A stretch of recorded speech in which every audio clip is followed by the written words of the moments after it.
What's up, guys? Cody Gertz here. Let's talk mountain bikes, shall we?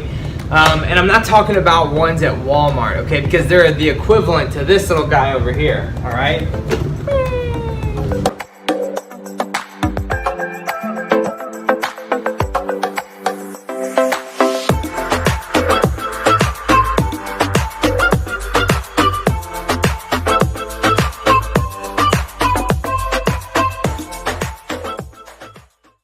Now that is much better. Okay, this is what we call a hardtail.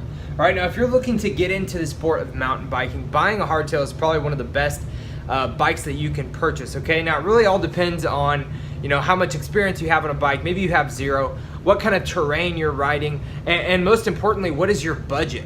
Okay, you can find a solid hardtail from $500 to I'd say right around $500. Okay, and this is my giant Talon.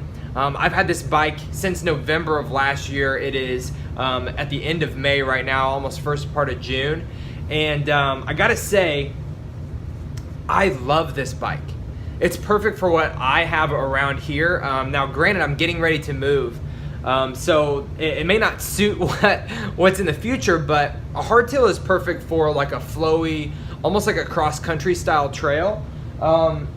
And now if I was to get into some technical trails, where it's rocky and some downhill descents, maybe I would look for a full suspension bike. But with that being said, I caught this bike at the end of its season, and they had this one discounted, so I picked it up. It was like $150, $200 off.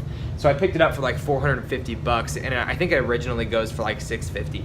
So I got one heck of a deal on this bike. Now, your bike is really just one part of a cost when you're talking about mountain biking, okay? And this is something that I had to figure out on my own because you're gonna have gear that goes along with it, right? You're gonna have helmets and gloves and knee pads and different accessories that you're going to need for your bike. And not only accessories, you're gonna want to do some upgrades. Okay, so I've actually upgraded my pedals to a flat style pedal. They came with stock pedals that were pretty narrow, pretty janky. I mean, factory quality, I guess you could say, for a low-end mountain biker or for a low-end mountain bike. But I upgraded my pedals. I went for a flat style pedal that is a super wide platform that it's easier for me to learn on. And I'm not sure that I'm ready for clips yet, and I don't think that I really need them on the terrain that I'm riding on. So now something else to think about. This is actually a large frame. Okay, I'm 5'8", and it's actually a little bit big for me. So I had to accommodate a few things in order for it to fit me well. And I just recently replaced my stock stem. So this was the giant stock stem that came with it.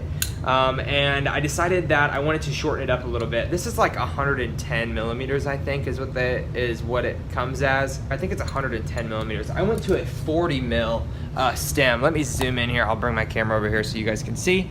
I went to a 40 mil stem, and this is a Truvative brand. Truvative. I don't know. I don't really know how to say it. But this is the brand Truvative, and it's a Husafelt. I can't pronounce that at all. So like I said, I upgraded the stem, went to a 40 mil, and it shortened the bar up for me. So it brought the bar in a little closer, so my arms, I'm not reaching for the handlebars so much. Okay, now here's the flat style pedals that I told you that I decided to upgrade to. They're like a hard polymer, and also ultimately keeping the bike lighter.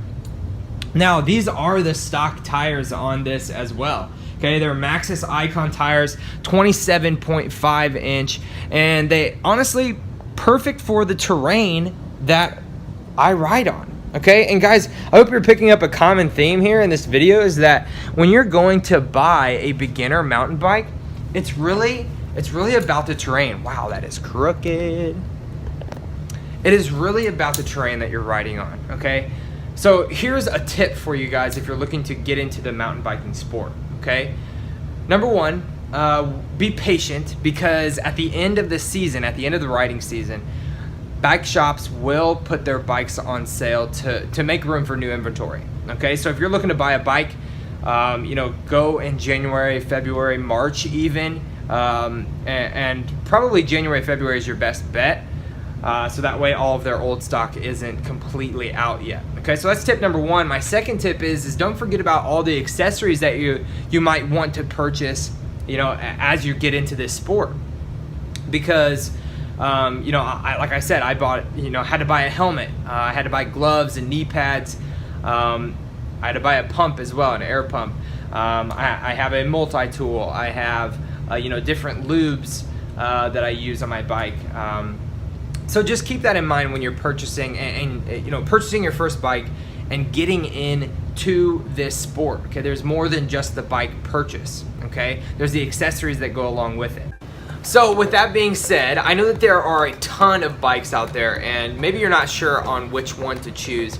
And so I went out and I found a blog post from Bike Magazine, and they have a top 10 list of hardtails just like this one that all start under $1,000. okay, so make sure you check that link out and put it below this video. And if you guys got some value from this, give me a big thumbs up and let me know what kind of bike you're looking at in the comments. Man, I always have my eyes peeled. Okay, even though my next bike will probably be a full suspension bike. All right, thank you guys for watching. Make sure you smash that subscribe button and peace out.